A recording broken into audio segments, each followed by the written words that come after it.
Amen. Bienvenue dans notre culte de cette matinée. Nous sommes le Centre missionnaire Les Chandeliers d'Or et ce matin, nous sommes heureux de vous compter parmi nous. Nous disons que le Seigneur vous bénisse et nous disons shalom à vous. Ça fait une semaine que nous avons commencé des séries des enseignements qui parlent sur distinguer par la faveur divine. Alléluia.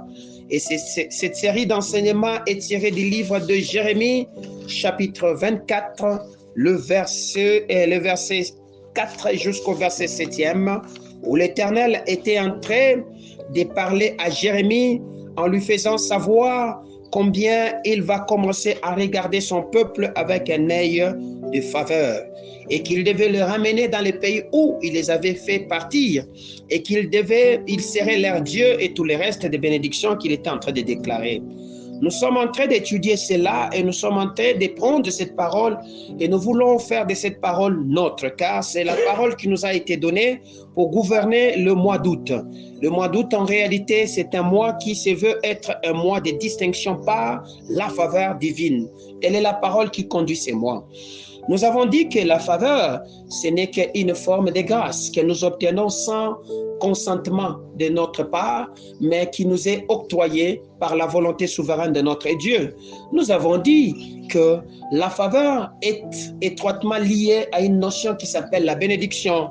Et nous avons dit, la bénédiction, en réalité, ce n'était qu'une parole divine qui nous permettait de réussir dans tout ce que nous étions en train de projeter. Alléluia. Et lorsque vous avez cette parole, vous avez besoin d'avoir une faveur qui va maintenant vous qualifier afin que vous puissiez vivre vivre ce que Dieu a déclaré comme parole sur le plan physique. Amen. Nous avons dit que Dieu est celui qui est le moteur principal de la réussite dans la vie de tout un être vivant et que ce Dieu n'aime pas l'échec et ne souhaite jamais l'échec de ses enfants. Voilà pourquoi il a disponibilisé la faveur. La faveur vient donc comme une notion, comme une grâce pour créer des opportunités afin que la personne qui est l'enfant de Dieu soit capable d'expérimenter ce que nous appelons la bénédiction. Alléluia. Parce que la faveur, elle est une notion qui doit être vécue de tous les jours. Voilà pourquoi Jésus, quand il venait, il a déclaré, il était venu inaugurer une année de grâce qui est, en d'autres termes, une année de faveur. Cette année qui n'a ni commencement ni fin, c'est Jésus qui est venu l'inaugurer et nous donner accès à cela. Et pour le reste, vous allez essayer de le retrouver dans les enseignements qui se trouvent sur nos chaînes habituelles. Ce matin, nous voulons continuer. Nous voulons continuer dans ce que le Seigneur nous a donné comme parole. Parce que la fois passée, nous avons dit que la faveur va vous connecter à des opportunités et que c'est à vous qu'il vous est recommandé de saisir ces opportunités là-bas. Ce matin, nous disons distinguer par la faveur, mais nous voulons développer un sous-thème dans cette grande notion qui est en réalité un sous-thème qui parle sur les obstacles à la faveur. Alléluia. Pour cela, nous allons lire notre texte de base qui est tiré de Jérémie chapitre 24, le verset 4 jusqu'au verset 7e, et nous allons le combiner avec 1 Corinthiens chapitre 10, le verset 6 jusqu'au verset 11e. Est-ce qu'on est ensemble? Nous lisons dans le nom de Jésus. La parole de l'Éternel me fit adresser en ces mots. Ainsi parle l'Éternel, le Dieu d'Israël. Comme tu distingues ces bonnes figues, ainsi je distinguerai pour leur être favorable les captifs de Juda que j'ai envoyés de ces lieux dans le pays des Chaldéens. Je les regarderai d'un œil favorable et je les ramènerai dans ces pays. Je les établirai et ne les détruira plus. Je les planterai et ne les arrachera plus. Je leur donnerai un cœur pour qu'ils connaissent que je suis l'Éternel. Ils seront mon peuple et je serai leur Dieu s'ils reviennent à moi de tout leur cœur. Alléluia. Nous lisons 1 Corinthiens chapitre 10, le verset 6 jusqu'au verset 11e. Or, ces choses sont arrivées pour nous servir d'exemple, afin que nous n'ayons pas de mauvais désirs comme ils en ont eu.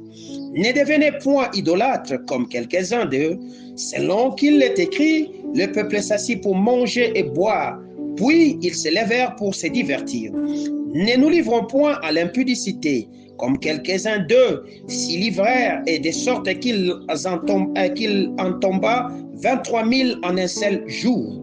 Ne tentons point les seigneurs comme les tentèrent quelques-uns d'eux qui périrent par les serpents. Ne murmurez point comme murmuraient quelques-uns d'eux qui périrent par l'exterminateur. Ces choses leur sont arrivées pour servir d'exemple, et elles ont été écrites pour notre instruction en nous qui sommes parvenus à la fin de ces siècles. Est-ce qu'on est ensemble? Que mon Dieu te bénisse. Shalom à toi qui va écouter cette parole. La faveur divine est une vie. Alléluia. La faveur divine doit être vécue. C'est ça, ce que le Seigneur avait établi. Voilà pourquoi la faveur est venue se matérialiser au travers d'un homme qui s'appelle Jésus. Lorsque Jésus arrive, il définit sa mission, et parmi ses missions, il y a la notion de la faveur qu'il est en train d'ouvrir comme une porte. Alléluia. Et l'homme qui est l'enfant de Dieu est appelé à saisir cette faveur et à le vivre. Voilà pourquoi celui qui ne connaît pas la notion de la faveur et comment elle doit travailler, elle est en train de perdre une grâce excellente de sa vie. Alléluia. Or, comment est-ce que la faveur fonctionne dans la vie d'un homme? La faveur fonctionne dans la vie d'un homme qui a la connaissance des notions de la faveur. Voilà pourquoi le Seigneur, lorsqu'il comprend que cet homme de Josué ne comprend absolument pas ce que le Seigneur veut faire avec lui, il lui dit dans Josué chapitre 1er, le verset 8, que ce livre de la loi ne s'éloigne point de ta bouche. C'est alors, et tu le méditeras nuit et jour, c'est alors que tu auras du succès dans ce que tu entreprendras. La faveur de cet homme était ce qu'il avait déjà une parole qui était à côté de lui, et il devait s'activer à les connaître afin qu'il soit capable d'accéder aux différentes bénédictions qu'il devait expérimenter pendant la carnaval qu'il devait faire dans la conquête de la grande cité qu'on appelait Canaan. Est-ce qu'on est ensemble?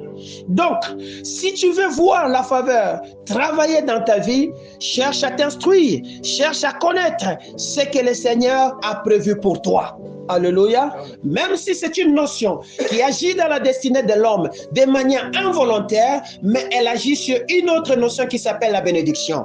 Car la bénédiction, tu l'as déjà. La bénédiction est avec toi. Elle va s'activer à travers l'huile de la grâce que le Seigneur disponibilisera dans ta vie, afin de te permettre d'expérimenter ce que lui avait prévu depuis la fondation du monde pour toi. Voilà pourquoi je dis que la faveur divine est une vie, mais une vie qui est vécue dans la connaissance des éléments que le Seigneur a préalablement établis pour toi. Ces éléments sont contenus dans une notion qu'on appelle la parole. Et la parole qui nous est réservée, c'est contenu dans notre loi qu'on appelle aujourd'hui la Bible. Alléluia. Mais aussi, tu peux le recevoir dans les orientations que le Seigneur peut te donner, notamment par le Réma. Alléluia, qui sont des visions, des paroles prophétiques et tous les autres des paroles que le Seigneur pourrait te donner. La deuxième notion, c'est une notion de la reconnaissance. Alléluia. La faveur n'agit pas dans la vie d'un homme qui est ingrat. Il faudra que tu sois reconnaissant. Lisons, nous sommes dans Proverbe chapitre 18, le verset 16. Proverbe chapitre 18e, le verset 16. Voici ce que la parole de l'Éternel me dit, rapidement dans ma version. Alléluia. Proverbe 18, le verset 16e. La Bible me dit ceci, au nom de Jésus. Les présents d'un homme lui élargissent la voie et lui donnent accès auprès des grands. Alléluia. Lui donne accès auprès des grands. Donc, toi qui as les présents, toi qui as tout ce que le Seigneur a prévu pour toi, alléluia, des biens que tu as, lorsque tu sauras être reconnaissant par rapport à ce qu'on t'a doté, à ce qu'on t'a mis, à ce qu'on t'a donné, le Seigneur pourra continuer à ajouter. Alléluia. Il t'a fait grâce d'être compté parmi les vivants. Non pas parce que tu pries, non pas parce que tu as la connaissance de sa parole, ou parce que tu te crois être son bien-aimé enfant, mais c'est parce qu'il a seulement pourvu que ça soit ainsi. Dans le peu de grâce qu'il t'a pourvu, lorsque tu te mettras debout, sois reconnaissant, de dire merci. C'est alors que cette grâce qu'il te pourvoit chaque jour de manière involontaire, en te renouvelant son souffle, qui sera multiplié prier, tu pourras vivre des jours heureux et expérimenter une longue vie qui est déjà une forme de bénédiction. Alléluia. Dieu te donne aujourd'hui, mais tu n'es pas reconnaissant. Dieu te pourvoit quelque chose, tu n'es pas reconnaissant, tu ne sais pas dire merci. C'est comme ça que beaucoup de gens qui ont été gratifiés par notre Dieu, par sa faveur, que ce soit dans le domaine du mariage, dans le domaine du travail, dans n'importe quel autre domaine, qui n'ont pas été reconnaissants, ont vu cette grâce s'échapper et le perdre. La reconnaissance. Alléluia. Soyons reconnaissants.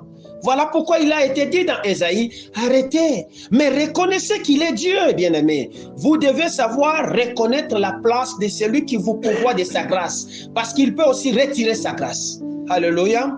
La troisième des choses, la faveur divine est une vie et doit être vécue lorsque on a la croyance et on la déclare. Alléluia.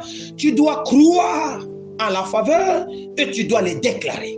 Je veux qu'on lise encore. Proverbe, chapitre 23, le verset 7e, dans le nom de Jésus. Car il est comme les pensées de son âme. Mange et bois, te dira-t-il, mais son cœur n'est point avec toi. Alléluia. Donc, cet homme qui ne sait pas croire que ce qu'il est en train de vivre là, c'est la faveur de Dieu. Cet homme qui ne sait pas croire que ce qu'il est en train d'expérimenter, c'est la faveur de Dieu, se verra perdre beaucoup d'opportunités ou de bénédictions. Parce que, je l'ai dit la fois passée, la faveur nous ouvre la notion à des opportunités divines que le Seigneur nous donne. Or, ces opportunités sont saisies lorsque nous croyons que c'est Dieu qui les a ouvertes et nous travaillons pour le prendre. Et quand nous le travaillons pour le prendre, nous le prenons par la déclaration, car Dieu a créé tout par la parole et a donné à l'homme, c'est à l'homme seulement qu'il a donné la capacité de continuer l'œuvre de la création par la parole qu'il avait mis en lui. Voilà pourquoi les animaux ne savent pas créer, mais nous savons créer. Nous pouvons continuer à créer. Mais nous créons sur quoi? Sur des éléments qu'il a déjà mis en nous. Alléluia. Et ces éléments, c'est ce que vous appelez la bénédiction. Et ces éléments sont activés par des clés qui s'appellent des faveurs. Est-ce que je suis ensemble avec vous? Alors, il peut arriver maintenant que ces éléments ou cette vie soit bloquée. Alléluia. Voilà pourquoi je suis en train de parler des obstacles à la faveur. Ces éléments peuvent être bloqués. Lorsque la faveur est bloquée dans la vie d'un homme, c'est toute une destinée qui est bloquée et cet homme est à la merci du vent. Il sera en train de souffrir, il sera en train de voir des choses qui n'évoluent pas. Alléluia.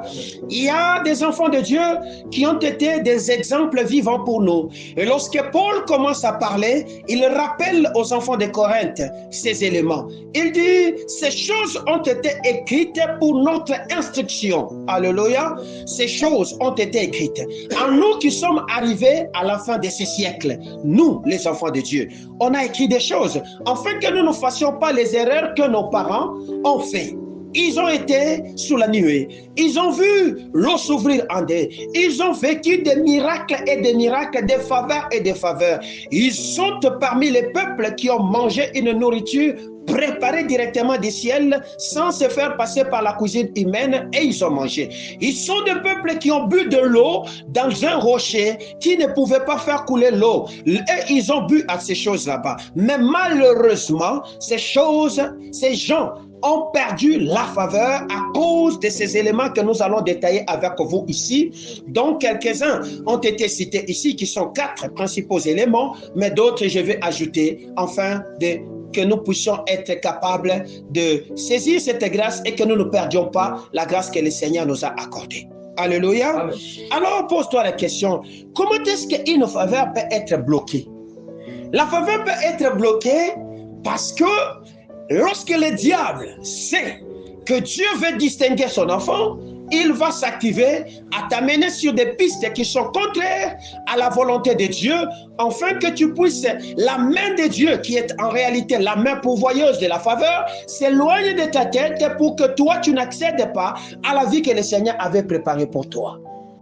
Les enfants d'Israël ont commis des bêtises et qui avaient vu différents miracles que le Seigneur a opérés pour leur délivrance et qui ont traversé la mer Rouge et qui ont traversé 40 ans dans le désert et qui ont vécu tout ce qu'ils pouvaient vivre et qui ont même vu la main de Dieu le soigner lorsqu'il y avait des serpents qui pouvaient les mordre, mais ces gens n'ont pas été trouvés favorables pour accéder à la nouvelle cité ou dans la vie de bonheur que le Seigneur leur avait préparée.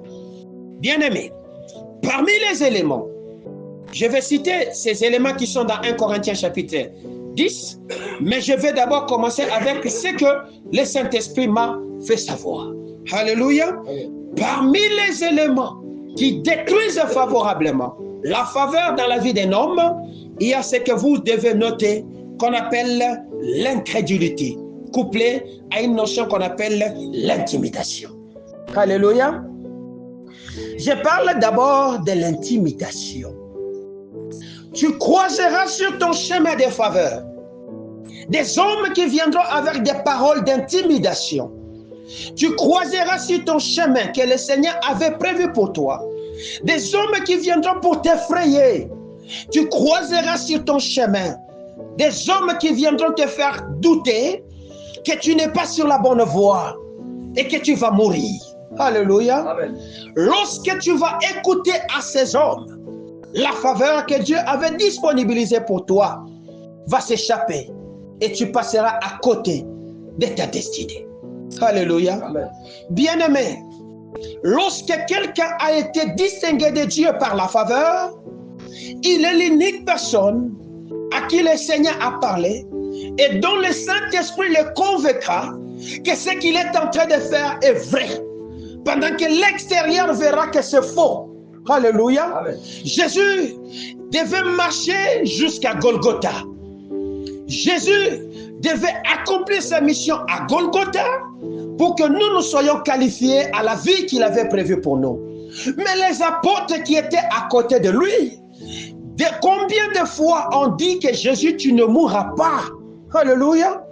Combien de fois l'ont découragé, ils étaient prêts à le décourager, jusqu'à ce que le Seigneur, parlant à Pierre, va commencer à voir les diables s'incarnant dans un homme qui s'appelle Pierre. C'est lui qui était même l'ami de Jésus en son temps, pour lui dire, arrière de moi, Satan.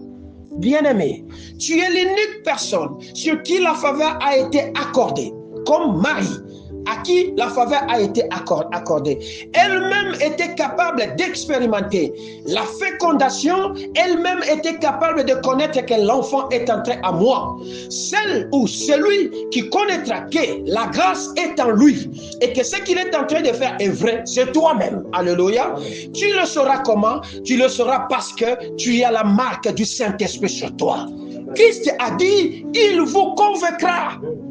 Alléluia. Amen. Lorsque le Saint-Esprit vient sur toi, il va te convaincre que ce que tu es en train de faire est vrai. Même si le monde voit que c'est faux, lui te dira tu es sur la bonne voie. Amen. Vous obéissez à qui? Vous obéissez au Saint-Esprit ou vous obéissez aux hommes? Vous vous soumettez à Christ ou vous vous soumettez à votre entourage? Ne commettez pas l'erreur que nos pères ont commis. Alléluia. L'incrédulité, c'est quoi? C'est le contraire de la foi. Celui qui ne croit pas, il sera en train de douter. Il sera facilement transporté par des flots, c'est-à-dire des courants de pensée, des idées de ce monde pour le sortir de la destinée. Le diable n'attaquera pas n'importe quel domaine. Je vous ai dit, le domaine de prédilection de la bataille d'un homme se passe dans l'âme. L'âme étant le siège des émotions, de la pensée et des motivations, c'est à ce niveau-là qu'il viendra te titiller. Alléluia. C'est à ce niveau-là qu'il est venu tenter Jésus pour lui dire si tu m'adores, pour lui dire si tu fais ceci, pour lui dire parce qu'il connaît la force d'une pensée. Le Seigneur parle à la pensée de l'homme, lui aussi parle à la pensée de l'homme. C'est à toi de savoir, est-ce que je suis en train d'obéir à Christ ou je suis en train d'obéir aux hommes? Celui qui t'a dit pars, celui qui t'a dit pars maintenant, tu es parti. Mais depuis que tu es parti, tu vois autour de toi les chaos. Tu vois comme s'il y avait une confusion. Sache-le. Le Seigneur m'a dit de te dire qu'il ne laissera pas son peuple dans la confusion. Alléluia. La vraie mission de Dieu et le vrai appel de notre Éternel de notre Éternel n'est pas suivi dans une forme de confusion. Il ne te laissera pas dans cette bulle de confusion. Tu sauras que je suis sur la bonne voie. Si jusqu'ici tu es encore dans la confusion, dis-toi que l'ennemi est à tes côtés et il rôde comme un lion rugissant, cherchant comment il va te dévorer. C'est-à-dire, en d'autres termes, il cherche à dévorer la grâce que le Seigneur a mise sur toi. Tu as commencé ton entreprise. Tu as commencé tes activités. Depuis un certain temps, il y a un projet qui monte dans ton cœur. Et le Saint-Esprit, comme parlant à une voix douce, insistante, est en train d'insister que tu es sur la bonne voie.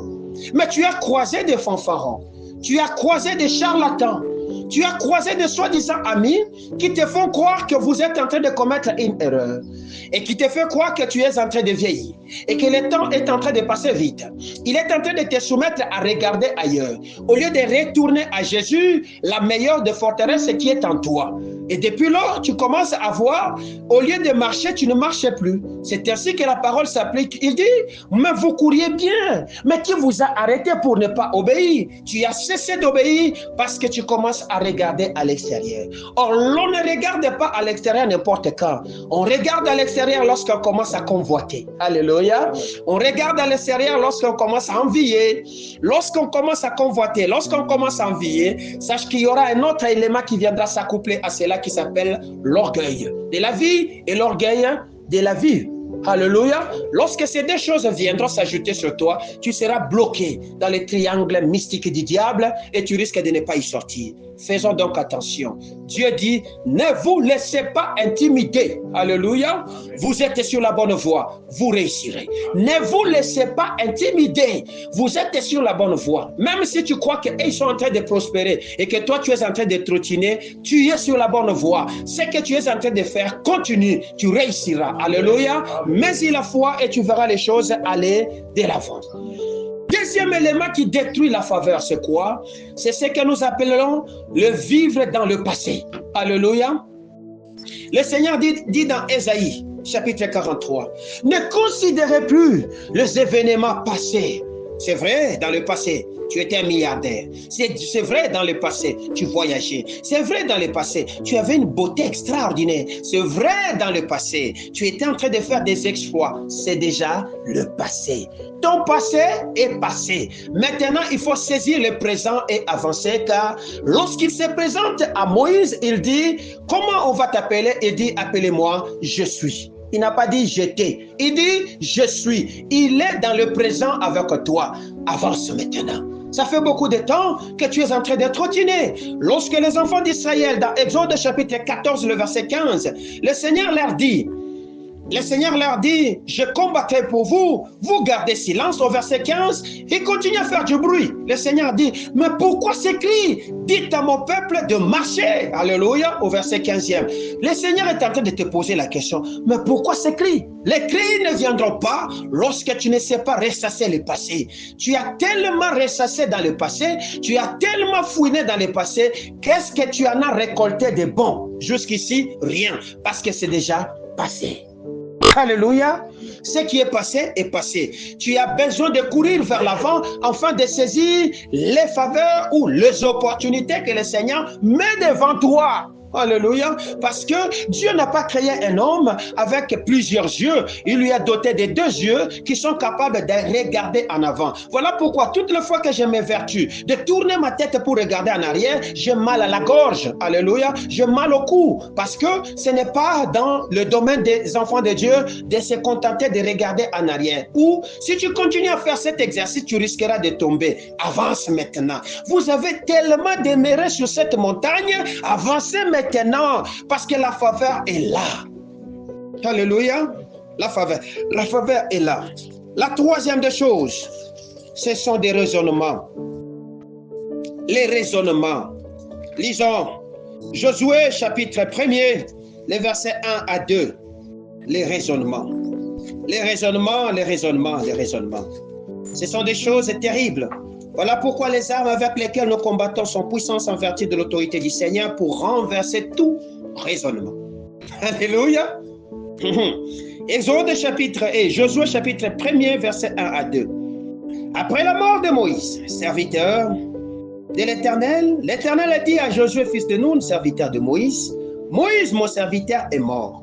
Maintenant, lève-toi, passe ces Jourdains, toi et tous ces peuples, pour entrer dans le pays que je donne aux enfants d'Israël. Lorsque Moïse est mort, cet homme de Josué est resté dans des raisonnements. Alléluia. Et ces raisonnements ont été caractérisés sous l'image de deuil. Pendant 30 jours, il était en train de se morfondre en pleurant.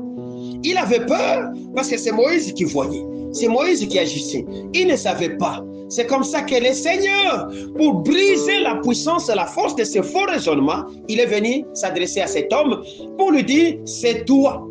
Mais écoutez-moi, lorsque vous lisez ces passages, vous verrez que le Seigneur a beaucoup insisté pour que cet homme s'élève et commence maintenant à avancer. Il a parlé au moins 4 fois. N'étais-je pas dit? Fortifie-toi et prends courage. N'étais-je pas? Il a parlé plusieurs fois parce que lorsque le faux raisonnement commence à monter dans la pensée d'un homme, c'est comme un filet qui viendra t'assujettir et te bloquer. Alléluia. C'est comme un filet qui viendra te ligoter et te lier en un seul endroit, te rendre hyper lourd et tu ne sauras pas avancer. Tu as tellement raisonné sur ce que tu dois faire. Tu es tellement en train de jeter le venin ou le poison de la mort sur la faveur que le Seigneur avait mise sur toi. Et c'est comme ça que ce que tu es en train de faire ne te procure absolument rien. Est-ce que je me fais comprendre? Quatrième des choses, c'est ce que nous appelons les calculs. Alléluia. Les calculs. Ésaïe chapitre 54. Le verset 2 à 4, vous allez comprendre que le Seigneur commence à dire à Ésaïe. Quand vous le lisez dans la parole de vie, il dit, dans la version courant, dans la version Louis II, il dit élargissez l'espace de vos tentes. Mais dans la parole vivante, il dit sortez des calculs. Alléluia. C'est-à-dire que vous calculez tellement trop, c'est comme ça que vous êtes dans un cloisonnement où vous ne savez pas agir. Vous devez élargir la dimension de votre mental pour prendre ce qui est à l'extérieur. Alléluia. Je vais préfigurer ceci avec l'exemple d'Abraham. Abraham se sépare avec Lot. Lot était comme une forme de pesanteur dans sa destinée. Lorsqu'il se sépare, c'est alors que le Seigneur lui dit, lève les yeux, regarde au nord, regarde au sud, regarde à l'est, regarde à l'ouest. Tous ces pays, je te les donne. C'est-à-dire que pendant ce temps, lui, il avait la tête courbée. Il ne raisonnait pas. Il ne pouvait pas comprendre que tous ces pays étaient à lui. Il était là, il se contentait d'un petit coin où qui lui procurait des bruits et qui lui faisait des calculs dans la tête. Alléluia. Lorsque tu veux t'engager à fond dans une forme d'affaires, lorsque tu veux te donner dans quelque chose, tu n'as pas besoin de beaucoup trop de réflexion. Aussi longtemps que tu sais que c'est une faveur qui t'a été accordée, tu ne l'as pas méritée. Vas-y avec la force que tu as. Le problème, c'est que tu calcules tellement trop. Peut-être que je vais échouer, peut-être que je vais faire ceci, peut-être que... Avec le peut-être, c'est comme ça que tu as commencé à créer des nœuds. Et le flux énergétique de la vie ne coule plus. Alléluia. Des fois, le Seigneur aime que nous puissions marcher comme des aveugles. C'est-à-dire, sans savoir où nous allons, nous avançons. C'est ça la foi. La foi ne voit pas dans la dimension humaine, mais la foi voit dans la dimension spirituelle qui est la dimension de Dieu. Alléluia. Elle te permettra d'avancer. Tu as tellement beaucoup murmuré, c'est comme ça que tu arrives, tu vois des obstacles partout, tu vois des freins partout et ta vie ne sait pas décoller parce que tu te mets des calculs dans ta tête. On te dit que non, ça ne va pas et qu'on sort. Tu couples cela avec tout ce que ton pays est en train de traverser. Mon cher ami, toi qui étais le favorisé des millionnaires de ta génération, tu es devenu le plus pauvre de la maison. Est-ce que je parle à quelqu'un? Un autre point, ce sont des compromis. Alléluia. Trop de compromis. Tu veux faire des compromis avec ton Dieu. Si tu ne me fais pas ça, moi je ne ferai pas ceci. Dieu n'aime pas ça. Alléluia. Dieu aime des enfants qui obéissent. Tu veux que le Seigneur te donne d'abord pour que toi tu agisses. Ça ne viendra pas. Alléluia. Lorsque les enfants d'Israël arrivent à la porte de Jourdain et que Jourdain ne s'ouvre pas, malgré la prière, tonitruante de Josué. Il s'est dit, mais comment ça va aller? Le Seigneur lui dit, avancez. Ils ont commencé à avancer dans un fleuve qui était dans des moments de crue. Vous comprenez? Imaginez les dangers. Ils ne savaient pas ce qui était en bas. Ils pouvaient glisser. Or, l'arche ne devait pas toucher l'eau. C'était comme une bombe nucléaire. Si ça touche l'eau, ça devait faire des dégâts terribles en ces temps là-bas. Mais ils devaient avancer. Ils avaient une promesse, ils avaient la vie avec eux, mais ils marchaient dans un milieu inconfortable, un milieu difficile où il y avait beaucoup de risques de perdre même ce qu'ils étaient. Mais c'est Dieu qui avait mis ces obstacles pour voir s'ils avaient la foi. C'est alors que quand ils ont marché pendant longtemps, la Bible nous rapporte que l'eau est arrivée jusqu'au niveau presque des épaules. C'est alors que l'eau a obéi, a donné la porte, a ouvert la porte pour qu'ils traversent. Alléluia. Des fois, tu as besoin d'un engagement suprême dans ce que tu es en train de faire, au prix de la sueur, au prix des souffrances corporelles, jusqu'à ce que le Seigneur ouvre. Il a ouvert la fécondité dans la vie de notre père Abraham, 25 ans d'endurance en train de chercher. C'est alors que la fécondité est arrivée. Toi, tu n'as essayé que pendant 2 jours et ça ne vient pas, tu te dis non, voilà, que voilà, tu pars chez les marabouts, que voilà, tu es en train de sillonner partout et qu'on sort parce que tu crois que Dieu a échoué. Si Abraham c'était 25 ans, toi, tu sais, pour toi, ça sera combien? Cet homme de David, ouais, comme roi, à l'âge de 17 ans, il a attendu 16 ans pour qu'il siège. Alléluia. Cet homme de Joseph, à 16 ans, il avait la promesse. Il a attendu 17 ans pour qu'il puisse régner comme premier ministre en Égypte. Jésus-Christ, lui-même fils de Dieu, a attendu 30 ans dans le chaos pour qu'on puisse le connaître comme enfant.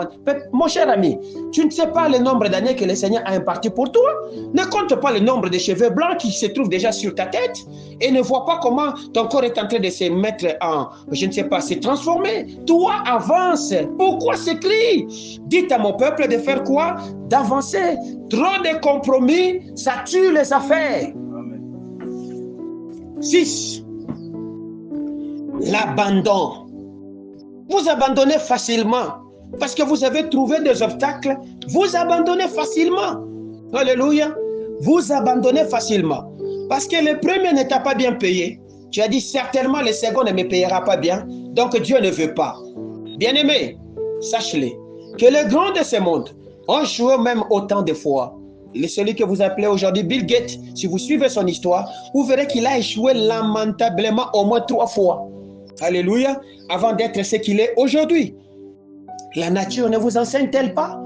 Regardez même auprès de ceux-là qui ont commencé avant vous. Alléluia. Celui qui a fait le, comment on appelle ça, les ketchup ou quoi? Le vieux là, qui a fait les KFC. Vous savez, il a réussi à quel âge? À 78 ans. C'est alors qu'il a réussi. Alléluia. C'est-à-dire que c'était déjà un vieillard. C'est alors qu'aujourd'hui on mange les KFC. Ça fait combien d'années que les KFC ont existé? Dis-moi, c'est Noah qui a résisté. Dis-moi, c'est Noah qui est allé plus loin. N'est-ce pas que tous nous abandonnons? Parce que nous disons que le cadre n'est pas là. Dieu dit, je bénirai l'œuvre de tes mains. Tu as commencé ton entreprise. Première entreprise, tu échoues. Tu fermes le second. Tu veux encore abandonner au second. Le troisième, tu veux abandonner. Mais pourquoi, bien-aimé? Quand est-ce que viendra la différence entre ceux qui me servent et ceux qui ne me servent pas?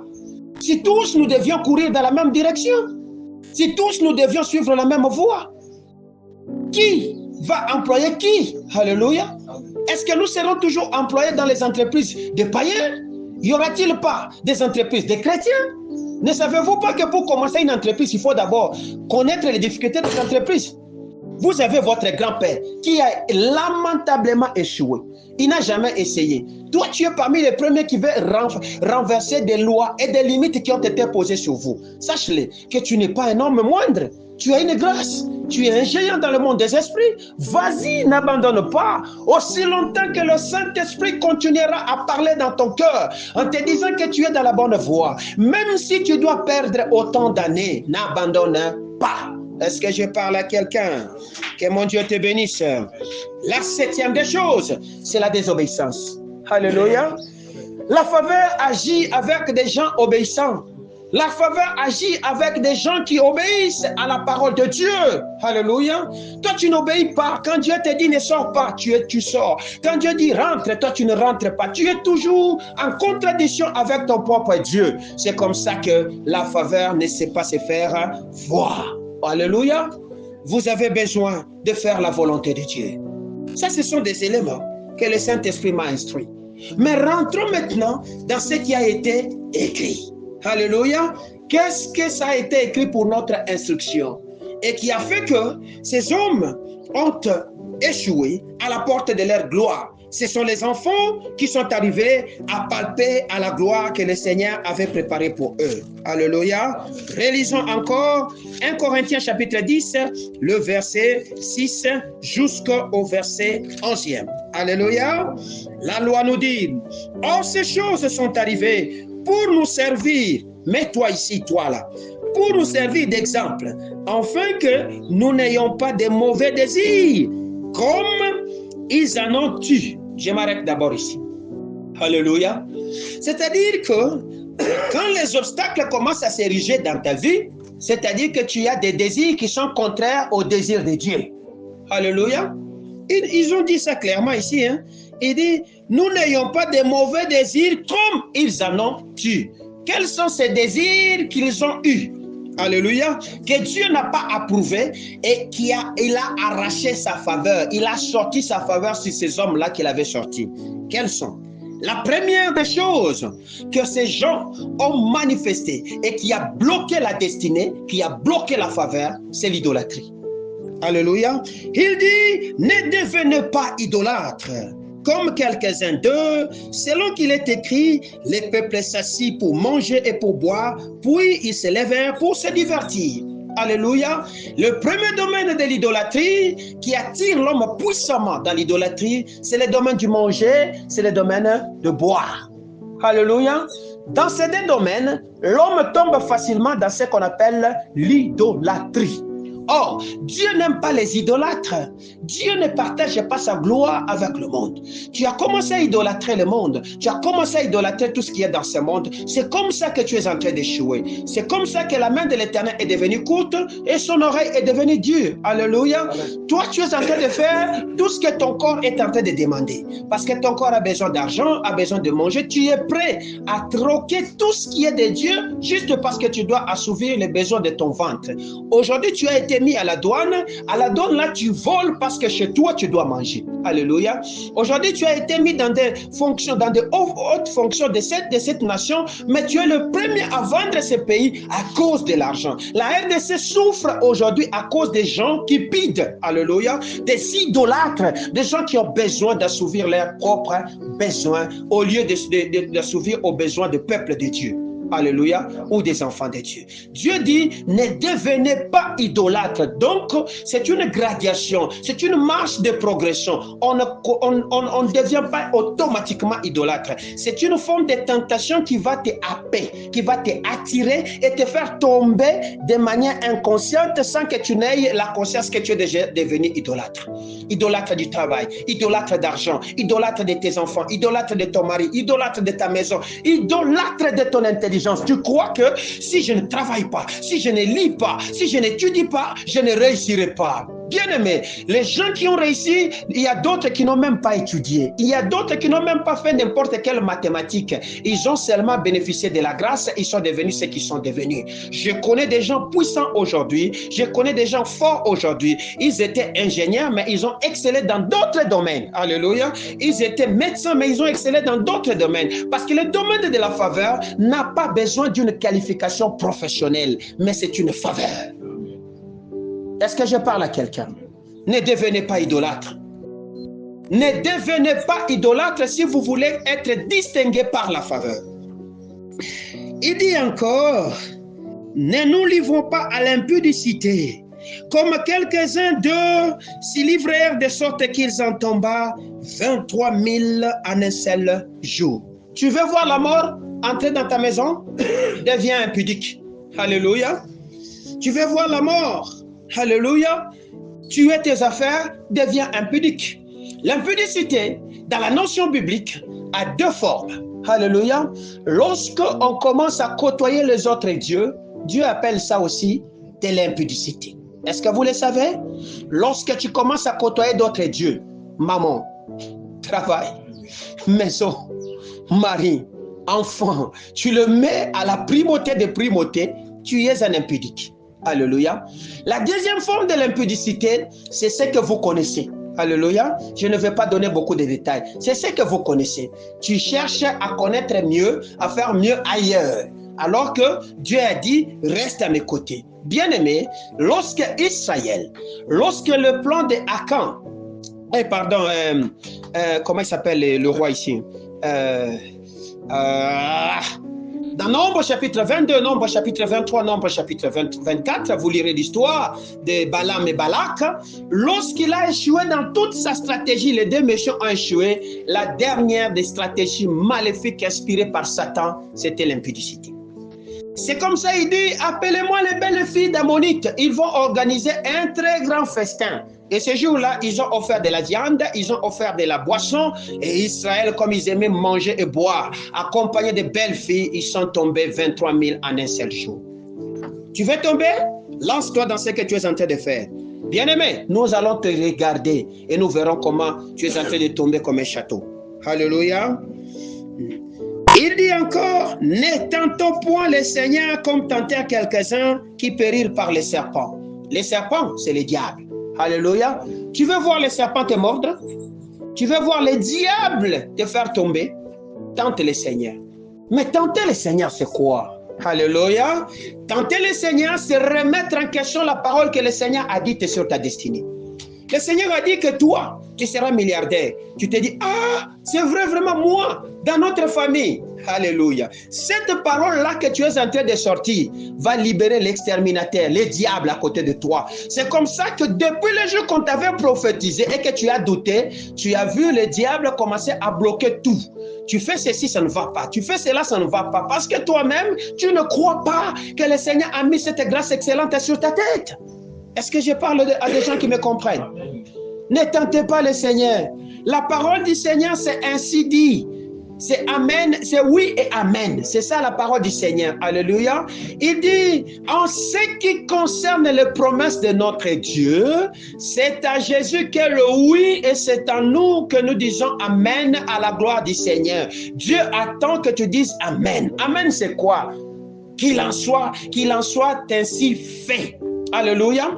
Il faut que ça se fasse comme il a dit. Ne doute pas. Toi, tu as commencé à douter. Tu es en train de tenter Dieu. Et tenter Dieu va libérer les diables. C'est-à-dire, Dieu se retire, les diables entrent. Est-ce que je parle à des gens qui m'écoutent? La dernière des choses, il dit, ne murmurez point comme murmurèrent quelques-uns qui périrent par l'exterminateur. Les murmures libèrent les diables. Alléluia. Les murmures. Or, les murmures, c'est quoi? Je l'ai enseigné la fois passée. Ce sont des fréquences basses. Alléluia. Ce sont des voix basses que moi et toi, nous n'entendons pas, mais qui se trouvent à l'intérieur de toi-même. Premier niveau de murmure, c'est d'abord dans l'homme. Quand il est saturé à son intérieur, c'est alors qu'il va commencer maintenant à les manifester. Lorsqu'il commence à manifester les murmures, faites attention à ce monsieur là-bas. Il est prêt à des disputes, prêt à des querelles, prêt à des conflits, prêt à tout. Parce que la saturation intérieure est une exposition extérieure, montre l'exposition extérieure sous la forme de disputes. Les enfants d'Israël ont commencé à murmurer. Oh, nous étions bien en Égypte. D'ailleurs, on mangeait les concombres. Et c'est qu'on mange ici. Nous en avons marre. Nous sommes fatigués. Toujours la caille. Toujours ceci. Oh, faites-nous ceci. Ces histoires-là ont fait que le serpent est sorti. Ceux-là qui n'étaient pas capables de regarder au serpent des reins sont morts. On les a enterrés dans le désert. Alléluia. Tu veux voir la faveur de Dieu te distinguer dans ton travail, dans ton mariage, dans l'éducation de tes enfants, dans ce que tu es en train de faire.